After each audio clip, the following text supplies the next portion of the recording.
Baruch atah Adonai Eloheinu melech haolam asher kitshanu b'mitzvotav v'tzivanu la'asok b'divrei Torah. And welcome, everyone.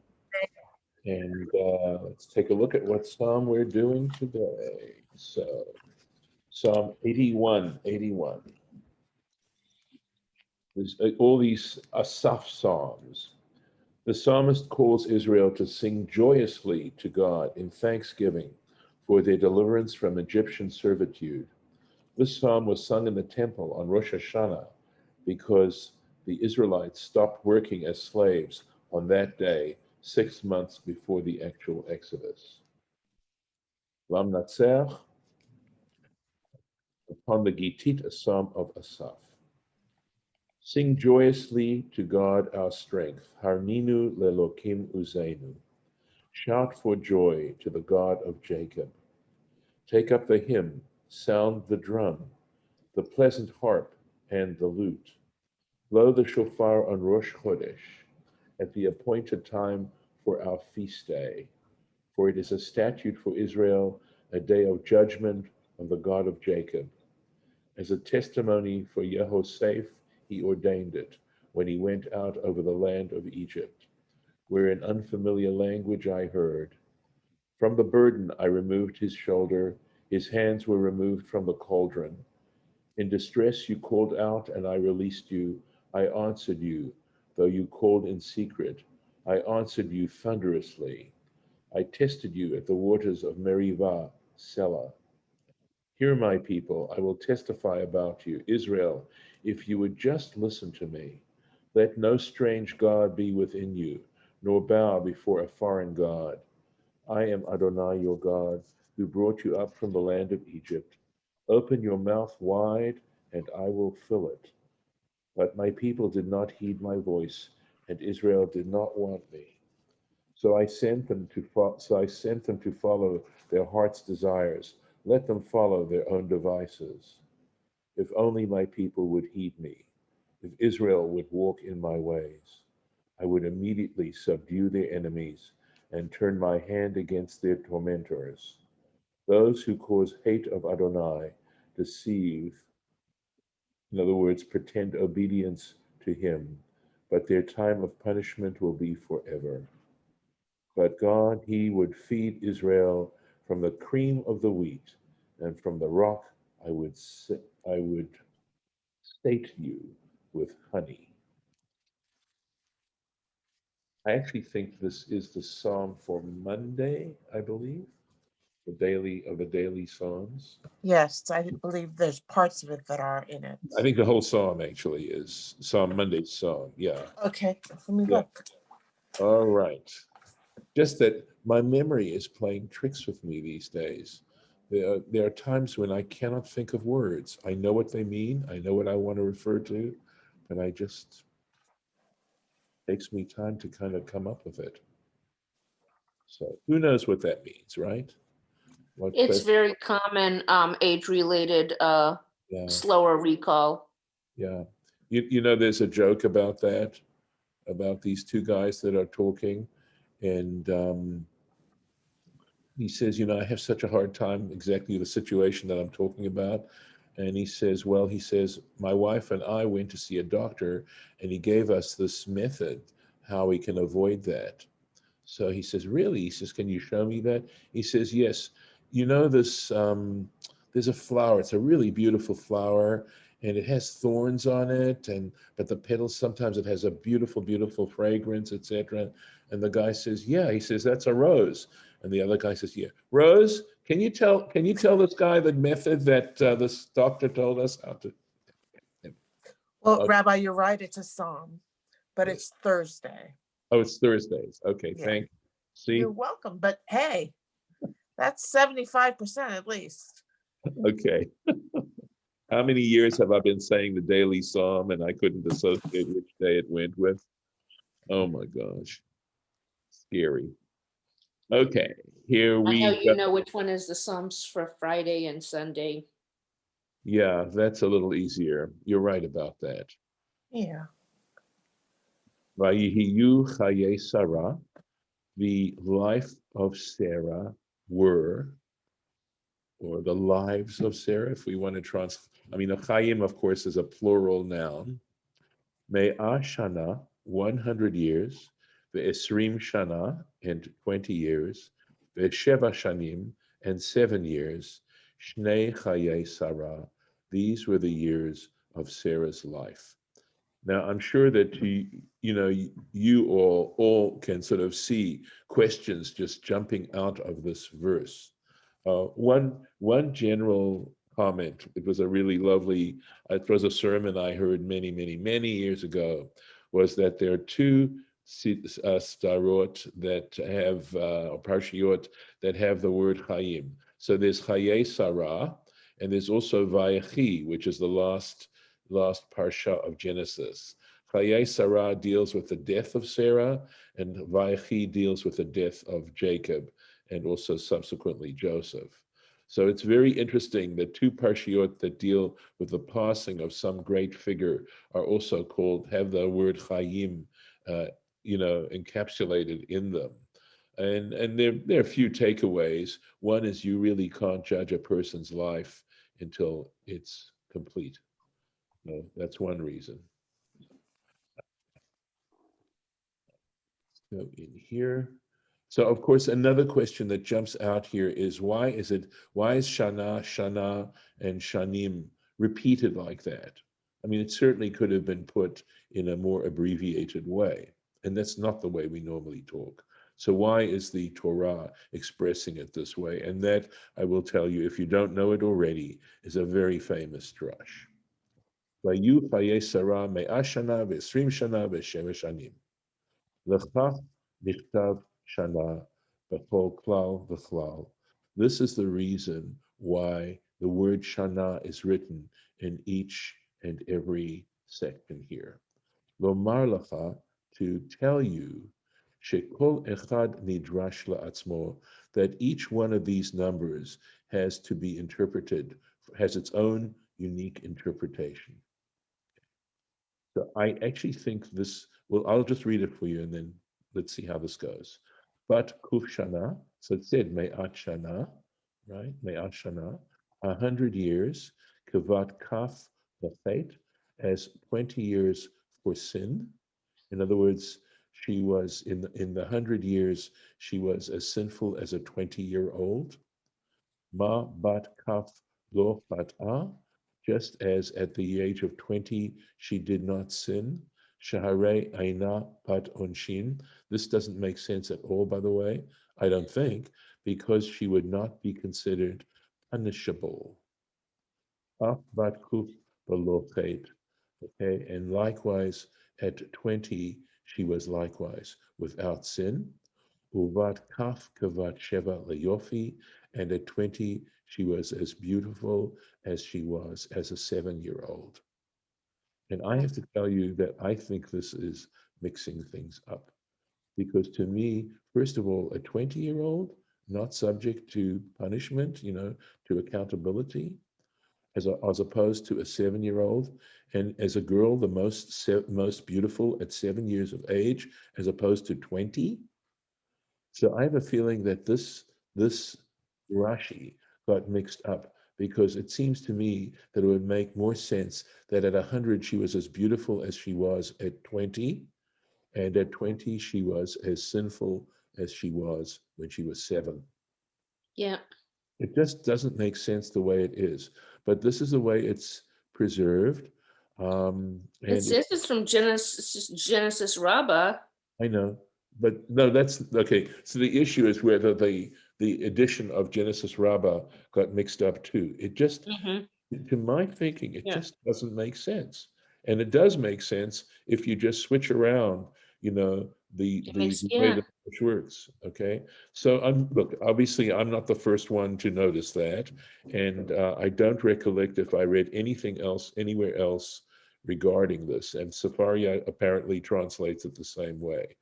I wonder, I haven't had a chance yet to look at Siftei Chachamim, which is this super commentary on Rashi, and it is in Sfaria, and I need to look at that and see, because normally there might be other, other ways to look at this. So we will continue. So that's the reason for the Shana, and Shani. Okay. Vatamot Sarah, the Kiryat Arba. Sarah died in Kiryat Arba. He Hebron. That is the same as Hebron. Hebron and Kiryat Arba are two different names for the same city. Yes. Oh, Go on. it's just that there's a second Rashi on the first verse. Did I not find it? Oh, sorry. That's right. And then I missed that. You're right. Shnei Chayyei Sarah, the years of Sarah's life, Kulan Shavin L'Tova. They're all the same with regards to her goodness. Or if you want to understand Tova as connoting wholeness, right, or completeness, something like that. They were completely that way. Thanks, Lauren. You're welcome. So, Be'eretz Canaan, in the land of Canaan, Vayavo Avraham, Abraham came, Lispod L'Sarah, to mourn for Sarah, V'livkota, and to cry, to wail for her, to grieve. How about that? To grieve for her. And a hesped, so lispod l'sara also could take care of her funeral arrangements, something like that. Kiryat Arba. So Kiryat is a municipality, is the word that we use nowadays, the Hebrew for municipality. And Arba, of course, we know means four. So Rashi tells you how it got this name. Al Shem Arba Anakim Shahayusham. It's called after the four giants who were there. Achiman, Sheshai, the Talmai, the Avihen, and their father. So these are mentioned, I believe, when the spies come back from scouting out the land of Canaan, and they come back to speak to Moses and give their report. Could be wrong, but I'm pretty sure they're mentioned in that regard. Davar Acher, another interpretation. Al Shem, it's mentioned, it's Kiryat Arba, in the name of Arva Zugot, four pairs, four couples, Shenik Barusham, who were buried there, Ish Ishto, husband and wife, Adam v'Chava, Adam and Eve, Avraham, Sarah, Abraham and Sarah, Yitzchak v'Rivka, Isaac and Rivka, Yaakov v'Leah, Jacob and Leah. So interesting, isn't it, that Leah winds up being buried with Jacob in the final analysis. So that's another reason why it could be called Kiryat Arba. Vayavo Avraham, and Abraham arrived, Mi Be'ersheva, from Beersheba, because that's the last place we read that he went to after the Akedah. It says, that he went to Beersheba. Lispod l'Sarah. So this, that this chapter follows the chapter of the Akedah, of Akedat Yitzchak. Lispod l'Sarah, v'livkota, v'nismecha mitat Sarah la'akedat Yitzchak. Rashi was anticipating or I anticipated what Rashi was going to tell us, that the death of Sarah is attached, it comes right after Akedat Yitzchak, the binding of Isaac, the Fisha al Yadei Besorat HaAkedah, because when she was given the news of the Akedah, Shenizdamen B'na L'Shchita, that her son was about, or it would happen to be slaughtered, Lakim at Shalon Yishchat, and just by chance he wasn't slaughtered. Hacha Nishmata, her nishama flew off, Mimena, from her, Umeta, and she died. So in other words, she died of shock at the news of this. These are also, you might call them famous midrashim. Let's go back here. Vayakum Avraham, Abraham arose, me'al pnei meito, from the presence of his deceased, Vaydaber el bnei Chet lemor, and he spoke to the children of Chet with these words, saying, I don't believe there's Rashi on There is that. not. Ger v'toshav anochi imachem. I'm a stranger and a settler amongst you. In other words, there's no. I mean, obviously, nationalism is part of modernity, but basically, he's saying, I'm a foreigner here. I don't own land. As a toshav, I don't actually own land. It I sure don't. seems like there's a huge amount of nationalism back there. They just didn't have the word for it. Yeah, and it could be that it had different connotations or I mean, different that land that had states. Canaanites and Yebusites and Girgashites Yeah, and they were, yeah, but they were tribal, and I think that, obviously we could get into a whole discussion about this, but I think it had to do more with the commonality of ancestry, which nationalism definitely has, but there are other there are other elements to nationalism with intentional rights and that I don't think were so sort of worked out in the tribal system. But there was territory that the tribe occupied. But whether or not they saw their occupancy of that land in the same way that current nations do, I don't know. This is all for more careful analysis than I'm Bushim. doing. Yeah. I know there definitely were tribes. It's true. So here he goes. Shnuli, give to me achuzat kever.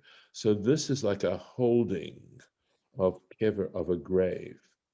In other words, a burial place, imachem, with you. But the point about achuzat kever means that he would own that land.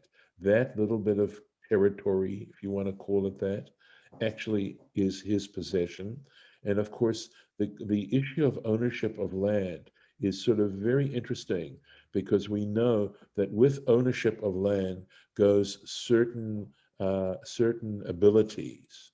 So the fact that I own my home doesn't give me the right to apply law, the country's law to it, or my own personal law. There are certain rights that I have, but they are transcended by the country in which I live or the county in which I live. In other words, there are various hierarchies of control that go along with this. But what's also interesting is that in so many ways, this was mirrored by subsequent Jewish history, because we know that here, for example, in the United States, the very beginnings of communities, of Jewish communities, began with the need to be able to bury people, to have a cemetery, a common cemetery. So it's so interesting that this is the very first occupancy of the land of Canaan by the Jewish people, is a burial place for Sarah.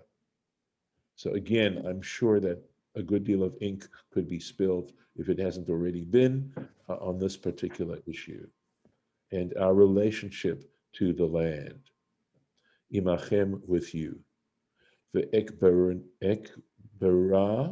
meiti, so that I can bury my deceased, milfanai, from before me. Ger v'toshav anochi imachem. I am a stranger and a settler with you. Ger me'eretz acheret. I'm a stranger from a different land. V'nit yashavti imachem, and here I am settling among you. Umidrash agada, and to take a more midrashic interpretation of this, im tirtzu hareini ger, it's up to you. If you wish, I am a stranger. The im love, but if you don't look at me like that, eyeh toshav, I shall be a settler. Ve'etlena min hadin, in which case I would have a right to take this bit of land. She'amar li HaKadosh Baruch Hu, because the Holy One, blessed be He, said to me, L'zar'acha, to your seed, eten et ha'aretz hazot, I shall give this land. Also, sort of an interesting statement being used here in Abraham's words as to why they might find that to be a convincing and compelling argument. I mean, in some ways, he's simply saying, if you see me as a settler, then you got to see all of me as a settler. Achuzat kever, right? A holding as a grave. Achuzat karka, in other words, a holding of land, a land holding, levet hakfurot, as a cemetery. So, Beit HaKfurot is the Hebrew we use for, in other words, house of graves, literally. Onwards. Vaya'anu v'nei Chet et Avraham lemorlo. And the children of Chet answered Abraham, saying to him, Shma'enu Adoni, listen to us, our Lord, okay, or my Lord. Nasi Elohim Ata, you are a, let's say, Prince of God, betochenu, amongst us. B'mivchar kvarenu, amongst, from the choicest of our graves. For et meitecha, you can bury your dead. Ish mimenu, every person from himself, et kivro lo yichle mimcha, will not withhold from you. In other words, no one will withhold their graveside from you. Mikvor meitecha, from allowing you to bury your deceased there. So it's a very interesting, this conversation and how they looked at him. Lo yichle, will not, I'm translating it as will not withhold. Lo yimla. So that's how Rashi is translating. Lechalot means to end, okay? Or to stop, to put to an end. So Rashi's explaining that it means will not withhold. Kamo, as in Psalm 40, Lo tichle rachamecha. So literally it means, may your mercies not come to an end, all right? But the understanding of that is you do not withhold your mercies. Ukamor, and likewise, chapter 8 of Genesis, Vayichla, or Hageshem, I can't, maybe it's Vayikaleh, Hageshem, the rain came to an end. In other words, he withheld the rain, is how to understand it. Yeah, it's Yikale. Thank you. I appreciate that. Let's keep going on. Vayakum Avraham, Abraham arose, Vayishtachu la'am haaretz, and he bowed to the people. Livnei Chet, the people of the land, that is, to the children of Chet. Let's see if there's any. Nope. Vaidaber itam lemor, and he spoke with them, saying, Im yesh et nafshachem, if you desire, in other words, literally, if your souls want, or you have the soul, the desire, likvor et metim ilfanai, to bury my deceased, my dead, from before me, shma'uni, listen to me, ufiguli, and get hold of for me Ephron ben Sochar. Ephron ben Sochar. Okay. Get hold of him. Contact him. Nafshachem. So he says, this word nafshachem, your souls, ritzonchem, desire. It means your desire. Ufiguli lashon bakasha. He says, even though Lifgoa in some ways can also mean to harm or to hurt. Here it doesn't mean that at all. It means a request. It has the meaning of request. Kamo al tifka ubi in Ruth, right? Where Naomi is speaking to her daughters, and she says to them, "Do not ask of me." She uses the same verb. Excuse me. Vayitenli, that he give to me et ma'arat hamachpelah, the cave of Machpelah, asher lo, which is his, asher, excuse me, a second,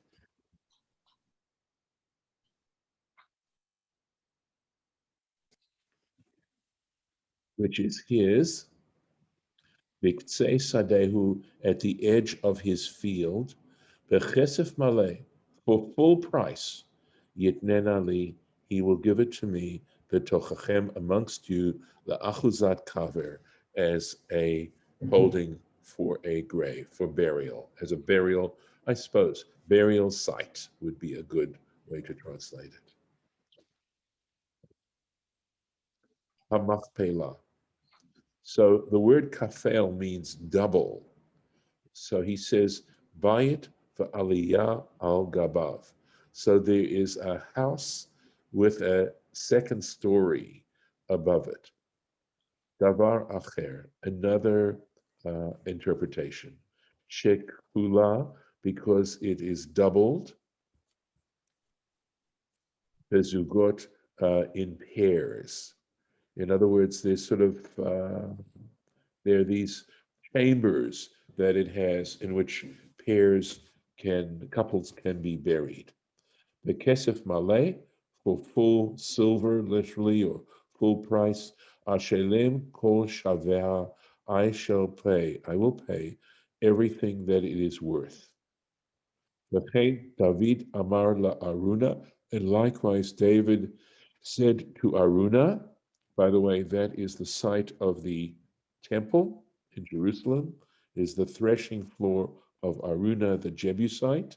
And this is from Chronicles 1, chapter 21, Bekesef Maleh. He also talked about giving the full price, the full value of the land. Here, Rashi, by the way, says Aravna. Aravna, thank you. I'm sorry.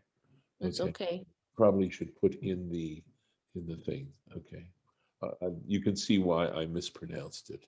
Yeah, because you don't have the vowels there. Yeah, right. And normally a vav is not given consonantal value unless it's doubled up. So the way they show you when they're not pointing it, would be double the vav. But he's spelling it the way it's spelled in the Tanakh.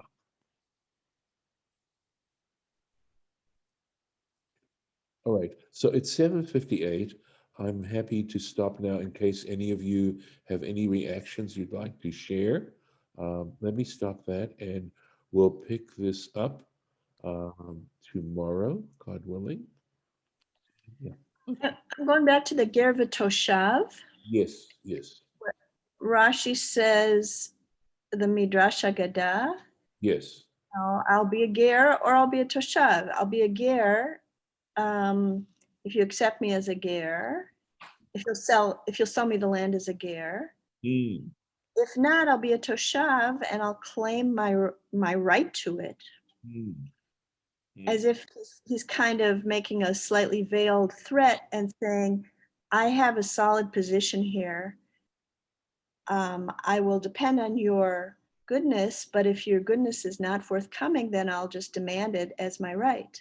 But the reason he's going to demand it as his right is because God already told him that I will give you this land. Right.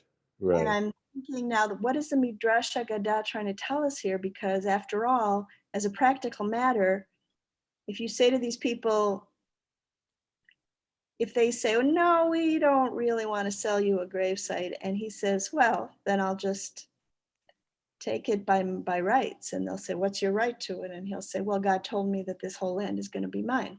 What good will that do him to say that?